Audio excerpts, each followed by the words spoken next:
I'm Rebecca Lim and I'm playing Lin Chow in Missing. Camera, still 2 more missing. Lin is a very feisty person. She's someone who always wants to know the truth behind everything, which gets her into a lot of trouble sometimes. Where's my son? Have you found him? The interesting thing about this drama is that people going missing and the people around them who are totally unrelated to them trying to search for them.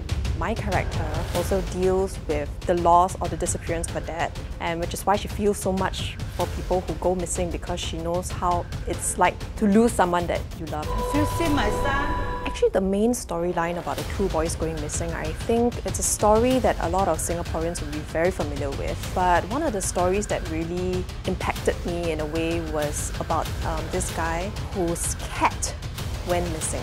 What really touched me was because the cat was actually a substitute for his wife who passed away. If you really think about it, there are a lot of people who are experiencing death right now. To know there is no possibility that you'll ever see this person ever again, I think that is also another different kind of loss and a different kind of sadness that they have to deal with.